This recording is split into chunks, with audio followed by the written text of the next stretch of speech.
Thank you, Mr. Jordan. No, thank you. You're the greatest. Oh, give me a basketball. Can you believe it? We just ran into him out here on the street, a personal one-on-one interview with the one and only Michael Jordan. What a basketball player. Reporting live, this is David D. TV. Smedley, was that unbelievable or what? You got it, right? Smedley? How am I supposed to get this homework done if he keeps bothering me? Smedley, what is going on? Can you even hear me? Are you in the control room? Oh, yeah, everything's fine. Just fine. Okay, well, you got the Michael Jordan thing, right? Yeah. Okay, so where are we going next? I mean, you're the hotshot director. Let's go. Well, okay. Here we go. Question number 1. If you could be any animal, what would it be, and what would you see through their eyes? Why are you talking to me like this? Come on, Smedley, we're on the street. I don't know, an animal? I don't know, a bird? That would be interesting to see the world through a bird's eye view. Oh, great. I had to say a bird. I'm afraid to fly. He's probably going to want me to skydive or bungee jump or parasail.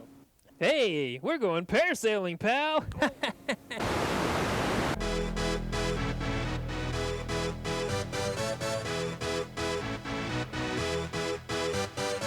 Parasailing. Smedley, I'm going to get you. David D. TV on the cutting edge. We're about ready to go up with our next parasailers. What's your name? K.I. Carrie, and you are? Matt. Okay, now you guys are all buckled in. You're ready to go up into the wild blue yonder. Are you nervous? No. Come on, not a little bit? No. Have you ever done this before? No. And you're not nervous? How about you, Matt? Not at all. Whoa! Now he's going a little higher than this, and here comes Carrie.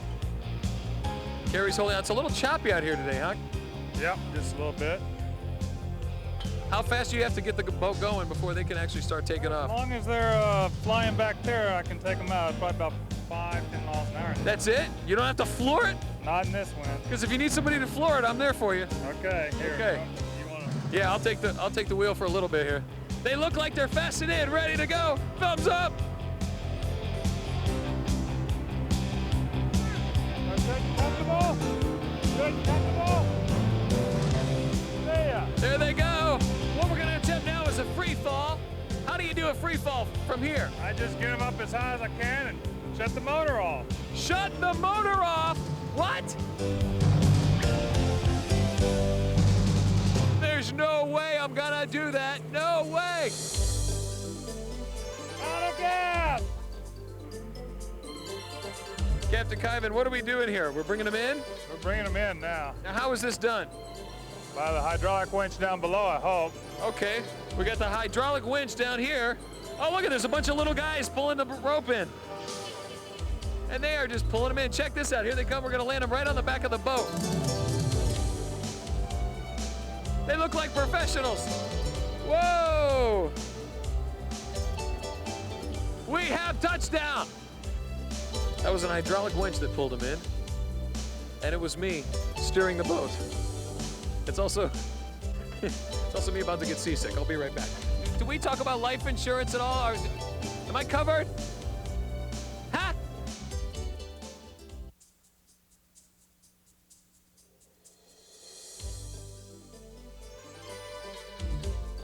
Now, what are these things going to do? Okay, this is what holds you on the parachute. These two little clips here? That's it. This is for water. I don't want to go in the water. You never know. Oh, this is just in case? Just in case, safety reasons. But I shouldn't be nervous. Not at all. Sit down, sir. Sit down. So I guess the main fear that a person who's never parasailed before would have is when you get up that high, is there any chance of just falling out? Absolutely not. Goodbye. Bye. You know, I don't know if I should do this. This is all right. That's high enough. This is good. Thanks. This isn't too bad. Okay, that's high enough. No, I got now this feeling in my stomach. I'm really not sure on. Okay, this is what a bird would see right here. This is good. I like this. Oh, not high. All right, I'm going higher. It's a bird. It's a plane. No, it's me, Mr. Parasailer. You know, once you're up here, it's actually kind of peaceful. Hey, tell him to quit dunking me. Not the water. Ah! That wasn't very nice. doing it for landing. Stand up. That was beautiful. Now the challenge here is to get this humongous parachute on the back of this boat here. This is a specially designed parachute just for parasailing. You wouldn't jump out of an airplane with this parachute. Although it is quite colorful, I do believe. It takes a lot of strength to pull this thing, a lot of upper body strength. Notice how they're leaning, and the wind at any moment could pull them into the water. It's not just a job, it's an adventure.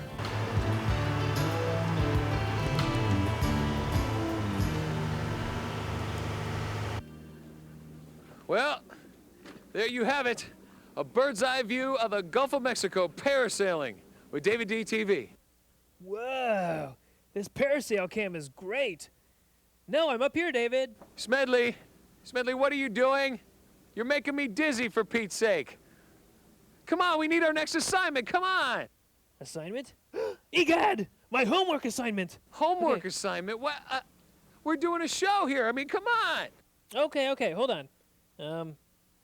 Your assignment is coming right up. Oh, great. David D. TV, a Smedley production, will be back after these messages.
What?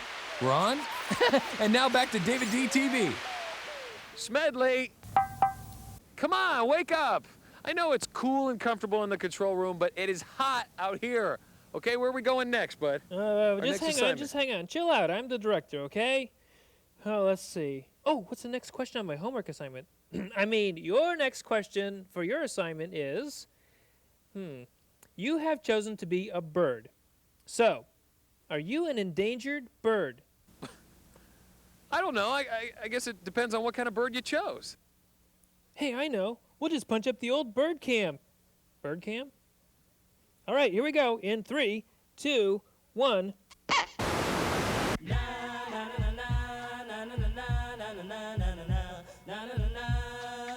Hey, this place is for the birds. But I mean that in a good way. We are for the birds here at the Seabird Sanctuary. We have one of the managers here, Marion. Now, as I look around, I mean, we got the sunshine. They're basking in the sun. We're right by the pool. They're eating over there. I mean, this is kind of like a condo for the birds. Kind of like the Avian Country Club. Yeah, I mean, there's some injured birds here, but are you sure they're not, like, faking injury in order to get in? Like, oh, my wing, doctor, could you take a look at this, please? Could I stay with you? I really don't think so. No, a lot of these birds aren't going anywhere quick, are they? All these birds you see behind us are permanently crippled. They will live their entire entire lifetimes here at the Suncoast Seabird Sanctuary. So these beautiful pelicans, even though they look like they could, they're not going to go out fishing or flying again, huh? Never again. Check this out. Here at the Suncoast Seabird Sanctuary, all the injured birds are kept on the inside of the net for obvious reasons, but even the healthy birds come by just to hang out on the outside of the net. Hey, excuse me, sir. No, don't do that. I'm going to need some sort of ID. Can I see it, please? Now, what kind of stuff would they eat? Fish, Fish, huh? pure and simple, fish Where do you keep your fish? in the freezer. Fish in the freezer. We feed over 400 pounds of fish a day here at the Suncoast Seabird Sanctuary. Wow. Now, I saw a guy over here. He was missing the top part of his beak, and it looked very painful. How would somebody like that eat as a pelican? We have to hand feed those. So he can't do it by himself. He cannot pick up food by himself. He cannot scoop it up by himself, so he has to be hand fed. So what kind of things would bring these birds into the Seabird Sanctuary? The vast majority of these birds were brought here by monofilament fishing line, fish hooks, and fishermen-related incidents. David, these are some of the items that were removed from the seabirds that were brought into our hospital. Ouch! So you may be wondering what exactly happens once you bring an injured bird into the sanctuary. Well, first of all, you have to answer some questions on where and how you found it. Then it's taken inside and thoroughly examined and checked out to make sure everything's going to be okay. This particular bird had a run-in with a cat, but it's going to be just fine. And remember, the more you read about birds, the more you're going to know. That would be a mourning dove. I know. Who let him in here? Okay, Marion, I've been hanging out with you, learning a lot about the birds. I can tell right away this is a baby owl. Wrong. This is a full-grown, mature screech owl. Well, I can tell his ears are sticking up because I'm talking here. Wrong. These are nothing but tufts of feathers. His ears are on the inside of where our bridge of the nose would be. And it obviously hurts the owl when he turns around like that, hurts his neck. Wrong. The owl has more vertebrae in their neck than you and I, which allows him to turn a full 90 degrees in either direction. So you mean this is full grown? This is full grown. A baby would only be this big. Why are you wearing the glove? Well, all owls have talons, and even though Merlin is a small owl, he still has very sharp talons. And if he were to get excited, he could penetrate my skin, which I don't want to happen. No, I don't want that to happen either. You don't look like you could hurt anybody, but I'm not going to push it. This is Merlin. Hey, Marion, I got to go say goodbye to some birds. Thanks for having us at the Seabird Sanctuary. You do a real good job here. You are most welcome. Come back anytime. Thank you.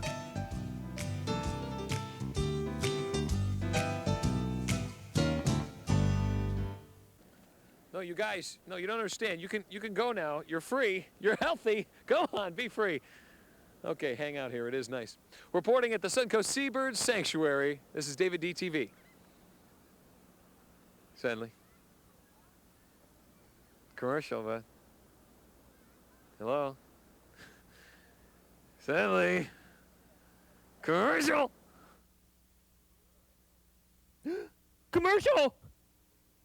Are you bugged by bugs? Want to get rid of those creepy crawlers? Get Bug Away. Bugs? Bugs don't bug me. Oh, it's on my finger. Ah! We're coming back with more David DTV right after these messages.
And now, back to more David D. TV.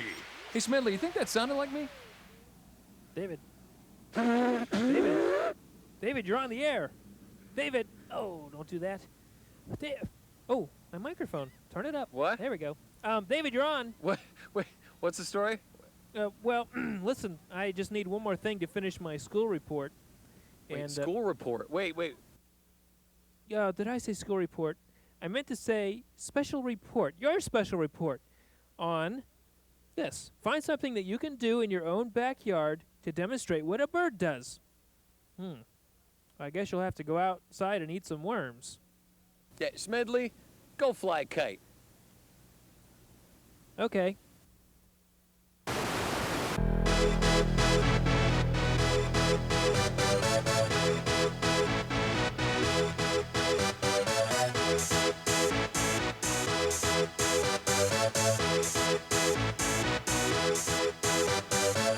Y'all ready for this? Hey, how you doing? What's up? We're hanging out with Mike from On Air at John's Pass. Good day for kite flying, and you look like a kite expert. Well, if there's a kite expert, Dave, yeah, sure, I'm a kite expert. Okay, yeah, go along with that. What do you got here? Well, we've got a nice Delta Wing single-line kite for you to fly today. We figured we'd teach you, start you off easy if you don't mind. Okay, the Delta Wing. It loves to fly, and I think it shows. Okay, well, I see a long tail on here. Now, I know that's a tail. I've been around the block a few times. right. Now, what does that mean?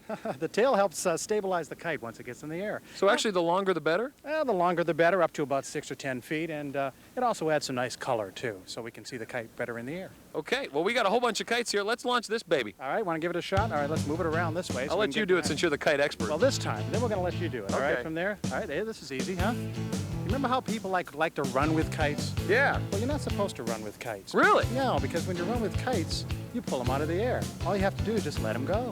And they go up by themselves and down by themselves. You got to leave a little more line out here. Let's see if we can get it out there. There we go. I suppose that's one of the key elements of flying a kite. That would be wind. Ready for some sky jump? Let's do the sky jump. All right, you want to hold this first? Okay, sure. You hold that while I do this. I got to run over here. Okay. The sky junk. Now, what is this stuff? All right, these are actually wind socks. But what we're going to do is we're going to put the wind socks on the line like this. See this? And then we're going to let the sky junk go. Ready? You're gonna let it go? Now watch. Isn't that fun? Oh, I see what you're doing here. What happens? See, you got sky junk. So let's do another one. Ready? Here we go. Up it goes.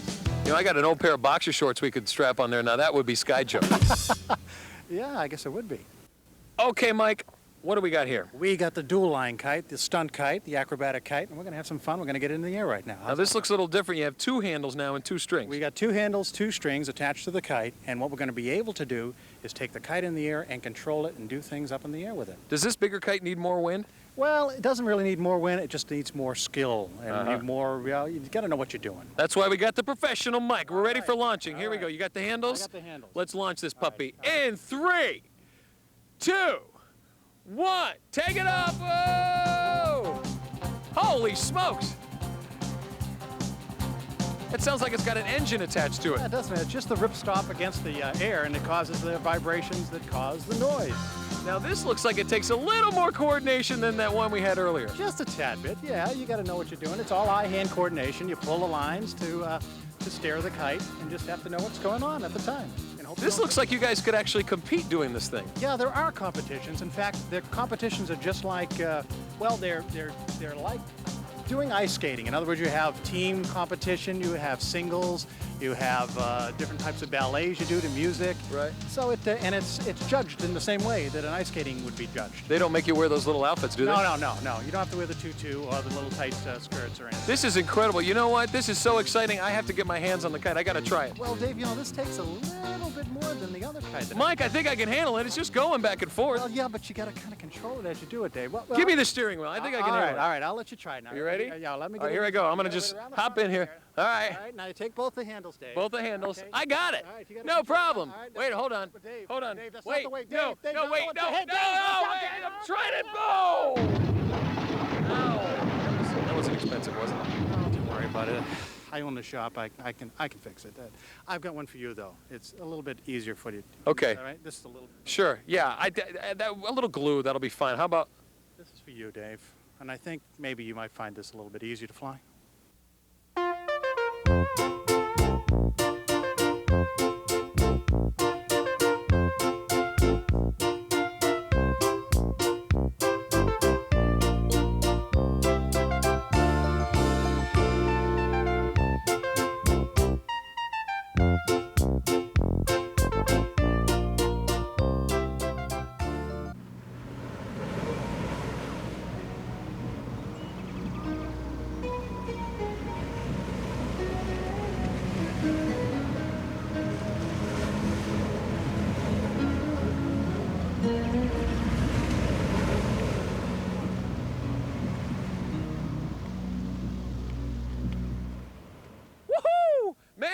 I didn't know there was so much to kite flying. I'm having a blast. You could almost do this in your backyard. But Dave, you never should do that. You notice we're on the beach today, and that's for a reason.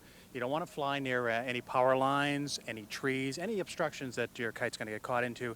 And it's dangerous, of course, near power lines, so you got to stay away from those. Beach is a perfect place. Okay. And as far as leaving it out, you basically don't want to set it up and just leave it out there, huh? No, no, no. You want to make sure that you roll it in when you get through at the end of the day or at the end of your kite flying, and then you can go home and have dinner or whatever. Okay. You really should be experienced about doing that, though. You want me to give it a shot? Yeah, yeah. Let me show you how to do that. You just grab onto there. Uh-huh. Okay, you got that? And just kind of wind the line in. And that's it. You got Okay. the idea. That'll do Like it. this? Yeah, that's good. That's Thanks, good. Mike. Good. You're doing a real good job. Hey, Dave, we'll see you later.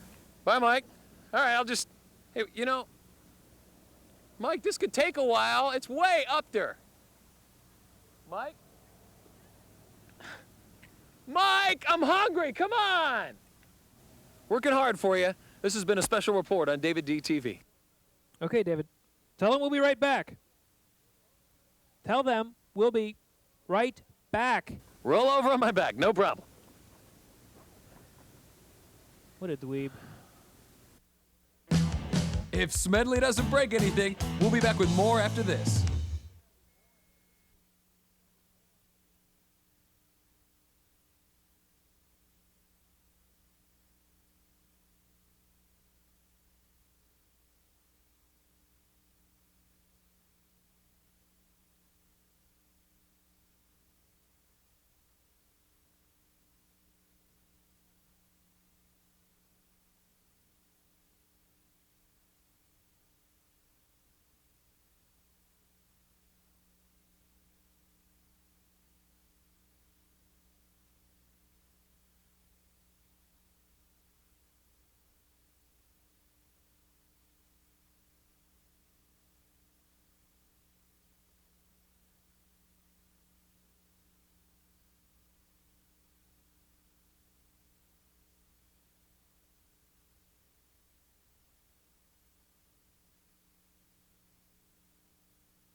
We're back. More David D. TV. Well, I pulled it off.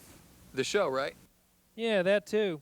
You know, being a director is tough. Not like your job, out there parasailing, hanging out with birds, wait a flying minute. kites. I was the one doing all the work. I was the one doing all the sweating. You're in there, I'm out here. I got rope burns on my hands. I got sunburn. I got a parasailing wedgie that's killing me, and it's your fault. What do you mean you're doing all the work? I'm the one that's out here. There we go. Well, I mean, you're just the director. You've been sitting on the chair. It's air conditioned in Talent. there. I think it's a billion degrees out here. What? Are you kidding me? This isn't even fair. Next time you're coming out here, and I'm staying in the studio.